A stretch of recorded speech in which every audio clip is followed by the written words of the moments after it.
आधार required, मैंने कहा है आपको आधार बहुत इंपॉर्टेंट है। आधार में अगर आपका पैन कार्ड और आधार कार्ड में नेम अलग है या आपका नंबर नहीं है लिंक आधार कार्ड में, तो आप इस रूल के लिए एलिजिबल नहीं है और आप अप्लाई भी मत करना। Hey guys, welcome back to my YouTube channel comply with CA. मैं हूं तुषार और आज हम बात करने वाले हैं 14A रूल के बारे में। क्या है ये 14A, कौन कौन एलिजिबल है और कैसे आप अप्लाई कर सकते हैं, और उसके डिसएडवांटेज और एडवांटेज भी आइए इस वीडियो में बताता हूँ। इंट्रोडक्शन दे देता हूँ आपको जीएसटी रूल 14A का। क्या क्या है ये जीएसटी रूल है? ये सीजीएसटी के अंतर्गत इंट्रोड्यूस करा गया है डिपार्टमेंट से, और ये 1 नवंबर से लागू भी हो गया है। मींस अगर आप अभी जीएसटी रजिस्ट्रेशन लोगे, नंबर लोगे, तो आप इसमें अप्लाई कर सकते हैं। फास्ट ट्रैक जीएसटी रजिस्ट्रेशन है, मींस आपका सेम डे में जीएसटी अप्रूव हो रहा है। सेम डे में मींस 1 से 2 घंटे के अंदर आपका जीएसटी अप्रूव भी हो रहा है। ठीक है। फॉर स्मॉल टैक्स पेयर, ये स्मॉल टैक्स पेयर से के लिए है ओनली। आगे चल के बताऊंगा क्यों और क्या कितना आपका टैक्सेबल होती है इसके, मैं सब बताऊंगा इस वीडियो में। ये डिजिटल एंड आधार बेस है, मतलब इसमें आपको डिपार्टमेंट जाने की अब जरूरत नहीं है कोई भी केवाईसी वेरिफिकेशन करने के लिए, जैसे आपको नॉर्मल जीएसटी में जाना पड़ता था। अब ये आपका पूरा डिजिटल एंड आधार केवाईसी के बेस पे हो गया है। इसके बाद कर लेते हैं ऑब्जेक्टिव क्या है रूल 14A के। इसमें रजिस्ट्रेशन टाइम रिड्यूस कर दिया है। जहां आपको पहले 7 से 10 दिन लगते थे, अब आपको सेम डे में जीएसटी मिल रहा है। Easy of doing business, same day में अगर जीएसटी मिल रहा है तो आप सेम डे से अपना बिजनेस स्टार्ट कर सकते हैं। आपको किसी के लिए रुकने की जरूरत नहीं है कि आपका पहले वेरिफिकेशन कंप्लीट करेंगे जब आपको जीएसटी रजिस्ट्रेशन मिलेगा। मिनिमाइज वेरिफिकेशन होगी, क्योंकि वेरिफिकेशन कुछ है ही नहीं, ऑटो अप्रूव हो रहा है, तो आपका कोई डिपार्टमेंट से विजिट करने भी नहीं आएगा वेरिफिकेशन करने के लिए। इनकरेज एमएसएमई, छोटी फर्म्स को इनकरेज करने के लिए ये नया रूल निकाला गया है। एलिमिनेट फेक रजिस्ट्रेशन, जो फेक रजिस्ट्रेशन होते थे उनको एलिमिनेट करने के लिए बनाया गया है। अब इसके की फीचर्स क्या है मैं बता देता हूँ। रजिस्ट्रेशन इन 3 डेज, डिपार्टमेंट तो कहता है 3 दिन के अंदर, बट अब क्या हो रहा है कि 1 से 2 घंटे में आपका जीएसटी अप्रूव हो रहा है, आपको 3 दिन वेट करने की भी जरूरत नहीं है। अब इसमें आप जैसे जीएसटी एप्लीकेशन अभी फाइल करी और आपने आधार केवाईसी कर ली, तो आपको 2 घंटे में आपको जीएसटी अप्रूव का मेल भी आ जाएगा। आधार ऑथेंटिकेशन, आधार ऑथेंटिकेशन इसमें इंपॉर्टेंट है। मैं हर प्रेजेंटेशन में बोल रहा हूँ आपको, आधार केवाईसी इंपॉर्टेंट है। इफ अगर आपका नंबर रजिस्टर्ड नहीं है या पैन और आधार कार्ड में नेम अलग है या कुछ भी डिटेल्स अलग है, तो आप प्लीज इस रूल में अप्लाई मत करना, आपका रिजेक्ट हो जाएगा। ये पूरा पूरा ऑनलाइन प्रोसेस है, अब आपको डिपार्टमेंट जाने की जरूरत नहीं है। ऑटो अप्रूवल हो रहा है, auto approval means manual approval नहीं हो रहा, कोई ऑफिसर आपका बैठ के अप्रूव नहीं कर रहा। ये सिस्टम बेस पे अप्रूव हो रहा है। ऐसा कुछ रूल नहीं है कि आपका रिजेक्ट हो जाएगा, ऑटो अप्रूव है। ठीक है। अब देख लेते हैं एलिजिबिलिटी क्राइटेरिया क्या है इसका, आप एलिजिबल हो या नहीं हो इस रूल के लिए। एलिजिबिलिटी ये है कि आपकी टैक्सेबल जो बनता है अमाउंट, टैक्स जो बनता है, मतलब मैं सेल्स की बात नहीं कर रहा हूँ, टैक्स जो बनता है वो 2.5 लाख से कम होना चाहिए। 2.5 लाख से कम होना चाहिए। मींस आपको अगर मैं ब्रीफ में बताऊं, जैसे आपकी सेल्स 2.5 लाख, आपकी सेल्स है 18% में फॉर एग्जांपल।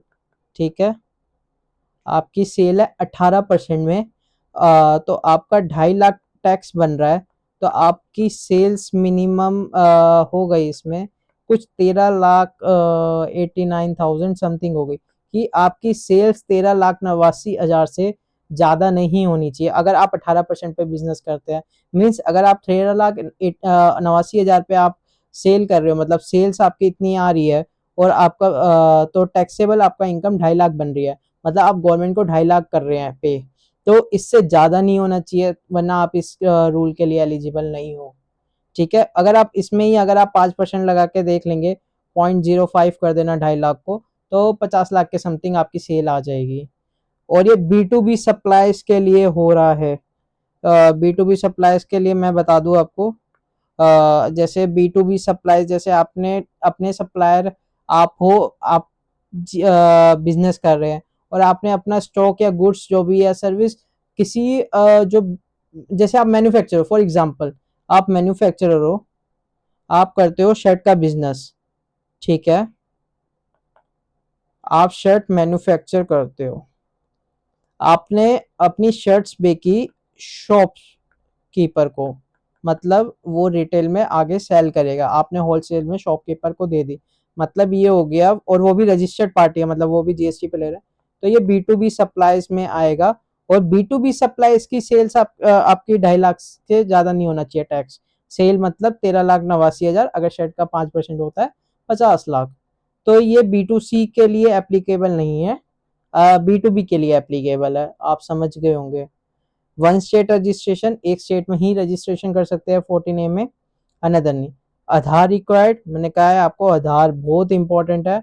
आधार में अगर आपका पैन कार्ड और आधार कार्ड में नेम अलग है या आपका नंबर नहीं है लिंक आधार कार्ड में, तो आप इस रूल के लिए एलिजिबल नहीं है और आप अप्लाई भी मत करना। लो रिस्क कैटेगरी होती है, कोई रिस्क ही नहीं होता यार, सेम डे में जीएसटी मिल रहा है, तो इसमें रिस्क क्या है, ठीक है। अप्लाई कौन नहीं कर सकता, अब उसका उल्टा कर दो यार। हाई रिस्क टैक्स पेयर, जिनका 2.5 लाख से ज़्यादा टैक्स बनता है हमेशा, जिनको पहले से बताया कि मेरी भाई सेल्स इतनी जाएगी 13,89,000 या 50 लाख से ज़्यादा, अगर 5% या 18% के हिसाब से देख लेना, कि टैक्स मेरा 2.5 लाख से ज़्यादा बनेगा, तो वो अप्लाई मत करना है इसमें, ठीक है।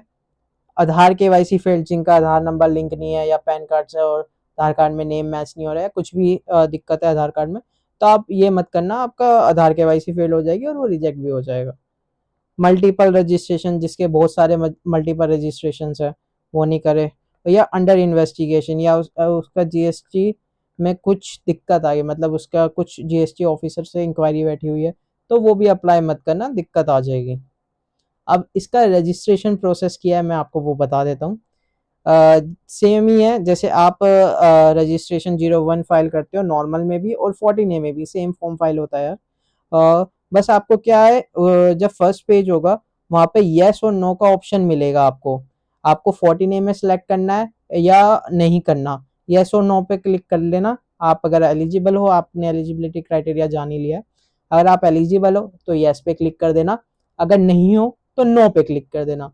येस पे क्लिक करोगे तो सिंपल सा आप फॉर्म फाइल करोगे और सेम डे में आपको जीएसटी मिल जाएगा। नो पे क्लिक करोगे वो आपका 7 से 30 दिन लेता है जीएसटी आपके, क्योंकि पूरे डॉक्यूमेंट वेरिफिकेशन होते हैं, इसमें तो ऑटो अप्रूवल है। तो आप वो देख लेना, सिलेक्ट कर लेना 14A, आधार ऑथेंटिकेशन होगी, आधार केवाईसी वगैरह, डॉक्यूमेंट्स अपलोड करोगे आप, डॉक्यूमेंट्स में भी वही प्रिंसिपल प्लेस ऑफ बिजनेस में जो डॉक्यूमेंट्स अपलोड करने पड़ते हैं अपने बिजनेस प्रीमाइस से रिलेटेड, ठीक है। वेरिफिकेशन ओटीपी डाल के आप सबमिट कर दोगे, अप्रूवल इन 3 डेज, 3 डेज में नहीं, आपका सेम डे में अभी अप्रूव हो रहा है, सेम डे में आपका अप्रूव हो रहा है, ऐसा कोई इश्यू नहीं है कि आपको 3 दिन और वेट करना पड़ेगा, इनफैक्ट 1 से 2 घंटे के अंदर आपका जीएसटी मिल रहा है। अब इसके एडवांटेज की बात कर लेते हैं, एडवांटेजेस क्या है इसके, कि हम सेम डे में जीएसटी तो ले लिया, बट इसके हम एडवांटेजेस और डिसएडवांटेजेस पहले से ही जान ले कि हमें बाद में विड्रॉल करने की जरूरत ही नहीं पड़ी, ठीक है। फास्टर रजिस्ट्रेशन मिल रहा है, नो फिजिकल वेरिफिकेशन। नॉर्मल में क्या होता है, जैसे आप नॉर्मल जीएसटी पहले अप्लाई करते थे, उसमें आपके वेरिफिकेशन होती थी, जीएसटी ऑफिस आप ऑफिसर विजिट करता था आपके बिजनेस प्रीमाइस पे, ठीक है। और ये इजी फॉर स्टार्टअप्स हो गया, जैसे आपका न्यू बिजनेस है, आपने जस्ट स्टार्ट किया और आप जानते नहीं कि आपकी बिजनेस ग्रो होगा या नहीं होगा, आपने बस एक स्टार्ट कर दिया, तो उसके लिए आपके लिए एडवांटेजेस है कि आप सेम डे में जीएसटी रजिस्ट्रेशन कर एप्लीकेशन नंबर लेके आप अपना बिजनेस स्टार्ट कर सकते हो, कोई आपको दिक्कत नहीं है कि ये रुकना पड़ेगा जीएसटी नंबर के लिए।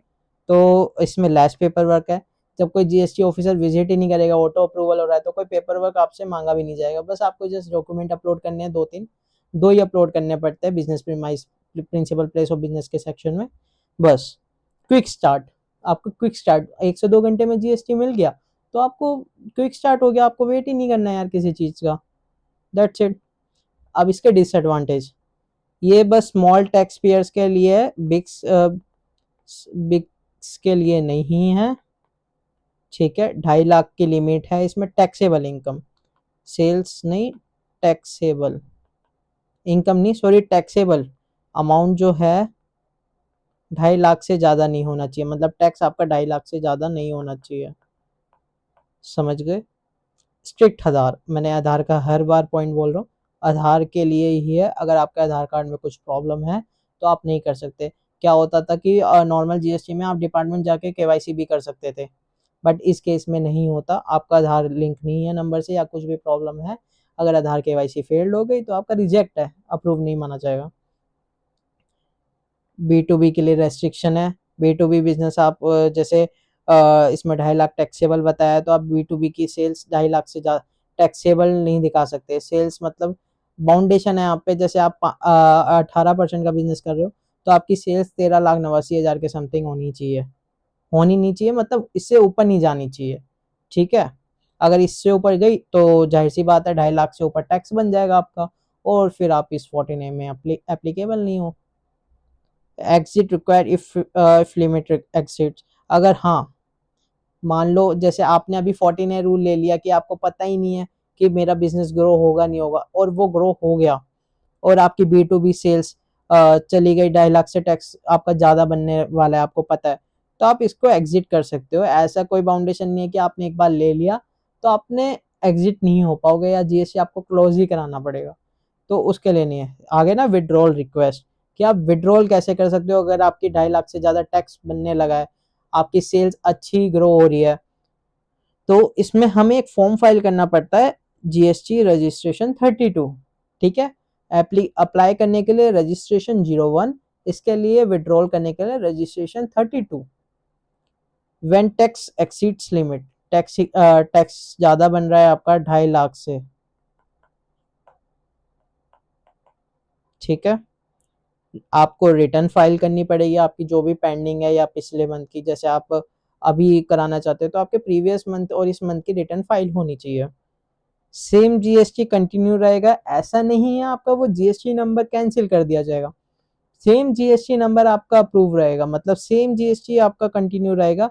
आपको ऐसा नहीं है कि जीएसटी नंबर न्यू अलॉट किया जाएगा, वही जीएसटी नंबर रहेगा। इसमें ऑफिसर अप्रूवल की जरूरत होगी, मींस आपका वो ऑटो अप्रूवल हो गया था जब आपने एट द टाइम 14 अप्लाई किया था। अब इसमें आपको ऑफिसर विजिट करेगा आपके बिजनेस प्रीमाइस पे, सारे आपके डॉक्यूमेंट्स चेक करेगा, अगर उसको कुछ गलती लगी डॉक्यूमेंट्स में वो उसी टाइम आपकी एप्लीकेशन पे क्लैरिफिकेशन डाल देगा या रिजेक्शन कर देगा, वो उसके ऊपर डिपेंड करता है, ठीक है। ऑफिसर अप्रूवल होगा इसमें, अगर आप ये सारे प्रोसेस कर लेते हैं और आपका नॉर्मल जीएसटी में कन्वर्ट हो जाएगा,